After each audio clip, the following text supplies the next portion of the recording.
Hello students, आज की video में हम डिस्कस करेंगे about the slow sand filter. Slow sand filter.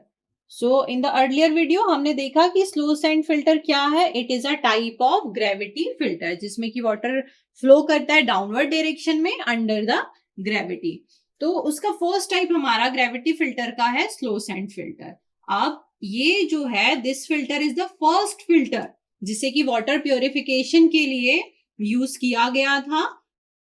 For the water purification is the slow sand filter. अब ये जो फिल्टर है ये कंस्ट्रक्टेड होता है किसका? फाइन सैंड्स का, जिसमें कि जो सैंड यूज होती है उसका इफेक्टिव साइज जो है 0.2 mm का होता है। हमने पढ़ा कि जब भी हम फिल्टर बनाएंगे फिल्टरेशन के लिए तो उसमें हम क्या यूज करते हैं? Sand and gravel. And theory of filtration में हमने ये भी समझा कि इन जो सैंड है इसका जो पोर साइज है, जो वॉइड्स हैं, वो छोटे होते हैं, जिसकी वजह से क्या होता है? सस्पेंडेड इम्प्यूरिटीज वहां ट्रैप हो जाती हैं, अरेस्ट हो जाती हैं, आगे पास नहीं हो पाती, हमें नीचे प्योर वाटर मिलता है। तो सिमिलर मैकेनिज्म में स्लो सैंड फिल्टर वर्क कर रहा है। अब समझने वाली बात यह है कि इसमें जो हम सैंड यूज कर रहे हैं इसका इफेक्टिव साइज हमने क्या लिया है? 0.2 mm। ये हमें याद रखना है। एंड ये रेट ऑफ फिल्ट्रेशन की अगर बात करें तो रेट ऑफ फिल्ट्रेशन जो है हमारा डिपेंड करता है साइज ऑफ सैंड पार्टिकल्स पर। एंड इसमें हमारा रेट ऑफ फिल्टरेशन थोड़ा लो है क्योंकि सैंड का पार्टिकल साइज क्या है? बहुत छोटा है। इम्प्यूरिटीज जो है टॉप लेयर में इस फिल्टर में हमें कलेक्ट होते हुए दिखती हैं। तो आप देख सकते हैं कि this is a slow sand filter जिसमें क्या है? 3 लेयर्स हैं। फर्स्ट लेयर ग्रेवल्स की है। सबसे पहले नीचे क्या होता है? सपोर्ट होता है। सपोर्ट के ऊपर ग्रेवल्स हम लगाते हैं, ग्रेवल्स के ऊपर सैंड की लेयर लगाते हैं। अब आपको कॉम्पिटिटिव एग्जाम के पॉइंट ऑफ व्यू से ये याद रखना है कि जो ग्रेवल की लेयर है इसकी डेप्थ कितनी होती है? 45 टू 60 सेंटीमीटर। इसके बाद जो हम सैंड की लेयर प्रोवाइड करते हैं वो कितनी डेप्थ में होती है? 100 टू 120 सेंटीमीटर्स की। एंड इसके ऊपर जो भी वाटर आप मेंटेन करते हैं, वाटर लेवल, इसकी डेप्थ भी आप इक्वल रखते हैं जितना आप सैंड प्रोवाइड करें। मान लीजिए आपने सैंड की डेप्थ 100 सेंटीमीटर रखी है तो ऊपर वाटर का जो लेवल है आप 100 सेंटीमीटर मेंटेन करके रखेंगे फॉर द फिल्टरेशन।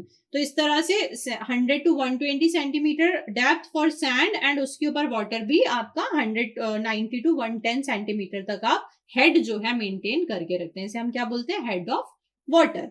जो पार्टिकल साइज होता है सैंड का, this will be between 0.2 to 0.3 mm। तो आप समझिए कितना छोटा पार्टिकल साइज है। इसीलिए इसकी क्या है? ये इसका जो रेट ऑफ फिल्ट्रेशन है वो धीरे है, स्लो है। बात करें कोफिशिएंट ऑफ यूनिफॉर्मिटी की तो आप सभी जानते हैं क्या होता है coefficient of uniformity? That is ratio of D60 by D10। ये क्या होता है? 5 के इक्वल होता है। एंड इन फिल्टर्स की 2 से 3 मंथ में हमें क्या करनी पड़ती है? क्लीनिंग करनी पड़ती है। तो हम समझे कि इन फिल्टर मीडिया में जो हमारे इम्प्यूरिटीज हैं वो टॉप लेयर पे कलेक्ट होती जा रही हैं। इसीलिए अब हमें क्या करनी पड़ेगी? इनकी क्लीनिंग करनी पड़ेगी। क्लीनिंग हम कैसे करेंगे? तो स्क्रैपिंग के थ्रू हम इनकी क्लीनिंग करते हैं। फॉर एग्जाम्पल कि ये आपकी फिल्टर मीडिया है जहां से आप वाटर को पास करा रहे हैं, तो this will be our sand layer जिसका कि हमने देखा कि पर्टिकुलर डेप्थ हमने मेंटेन करी है।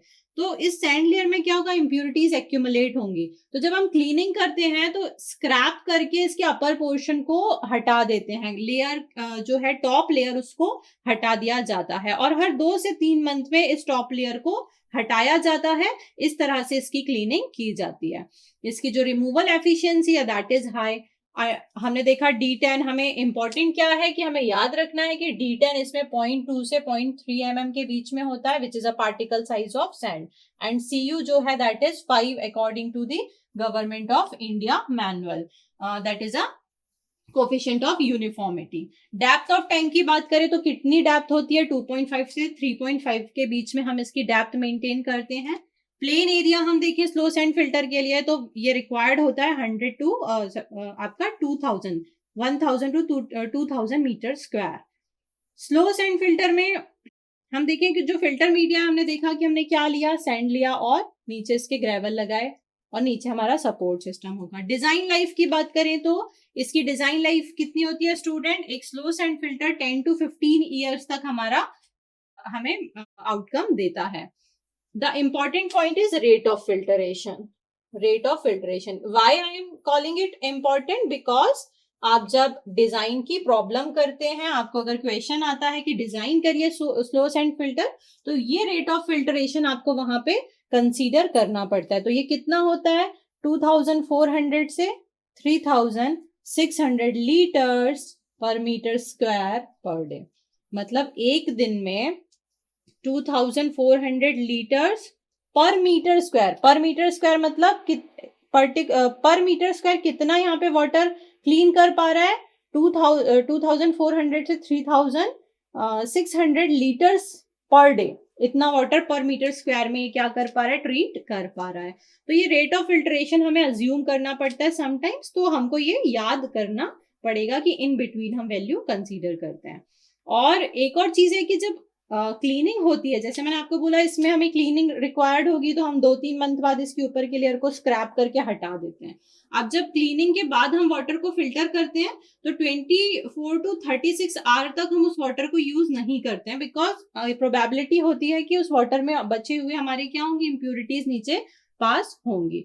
तो आफ्टर 36 आवर हम ये वाटर को अगेन फिर यूज में लेते हैं, जो कि फिल्टर्ड वाटर है. एफिशिएंसी की बात करें तो क्योंकि स्लो सैंड फिल्टर है, धीरे धीरे आपका पानी को प्योर करता है, तो काफी अमाउंट तक इम्प्योरिटीज हटा देता है. एफिशिएंसी 99% आपको यहाँ मिलती है. और हम इसके यूज की बात करें, कहाँ यूज होता है, तो स्मॉल टाउन्स या स्मॉल विलेजेस जहाँ की पॉपुलेशन लेस देन 5000 पॉपुलेशन है, वहां पर आप इसको यूज कर सकते हैं फॉर ट्रीटिंग द वाटर. बात करें टर्बिडिटी की, तो अगर टर्बिडिटी 50 NTU के नीचे है तो हम इसको यूज कर सकते हैं, बट अगर 50 NTU से बढ़ गई है तो उस टर्बिड वाटर के लिए आप स्लो सैंड फिल्टर का यूज नहीं कर पाते हैं. अब द इम्पोर्टेंट थिंग कि नंबर ऑफ फिल्टर्स भी इसमें हमें देखने होते हैं. नंबर ऑफ फिल्टर कि कितनी पॉपुलेशन है, कितने नंबर ऑफ फिल्टर आपको रिक्वायर्ड है, तो ये डिपेंड करता है on the area of filter, right. In the next video we will discuss about the rapid sand filter. Thank you.